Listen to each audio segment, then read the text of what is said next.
ಅತ್ಯಂತ ಹಿಂದುಳಿದ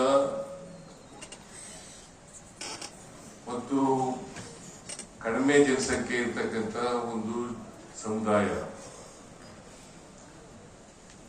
ಅವರು ಇತಿಹಾಸವನ್ನು ನೋಡಿದ್ರೆ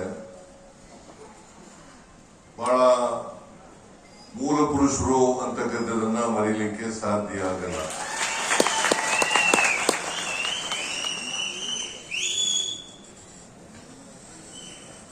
ಕಾಯಕ ಯೋಗಿಗಳು ಅವರು. ಈಗ ತಾನೇ ಇಲ್ಲಿ ಎಂತದ್ದು ತಿಗ್ರಿ ಚಕ್ರ ಮಡಿಕೆ ಮಾಡತಕ್ಕಂಥ ಚಕ್ರ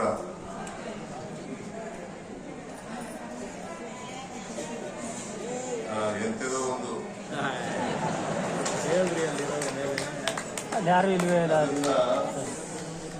ನಿರೀಕ್ಷೆ ಉದ್ಘಾಟನೆಯನ್ನ ಮಾಡಿದ್ದೇವೆ.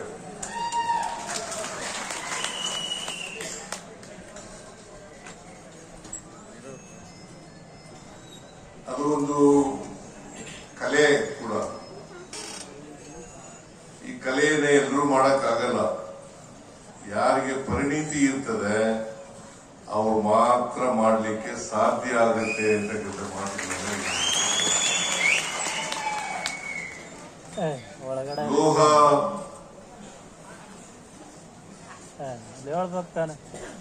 ಪಾತ್ರೆಗಳು ಮತ್ತು ಇತರ ಸಾಮಾನುಗಳು ತಯಾರಾಗೋಕ್ಕಿಂತ ಮುಂಚಿತವಾಗಿ ನಾವೆಲ್ಲ ಸಣ್ಣ ಹುಡುಗರಾಗಿದ್ದಾಗ ಮಡಿಕೆನೇ ಇದ್ದವು.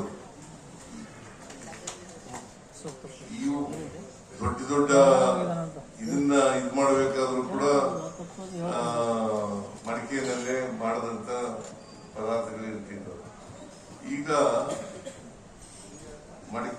ಮಣ್ಣಿನಲ್ಲಿ ಅನೇಕ ಕಲಾಕೃತಿಗಳನ್ನು ಮಾಡಲಿಕ್ಕೆ ಪ್ರಾರಂಭ ಮಾಡಿದ್ದಾರೆ.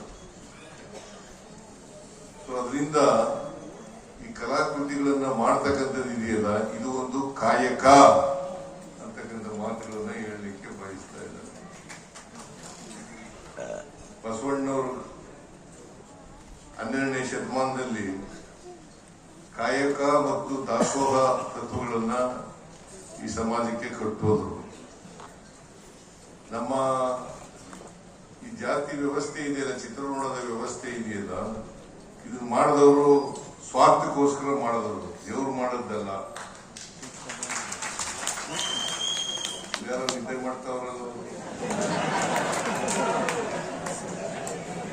ನಿದ್ದೆ ಮಾಡ್ತಿದ್ರು, ರಾತ್ರಿ ನಿದ್ದೆ ಮಾಡಿದ್ರು.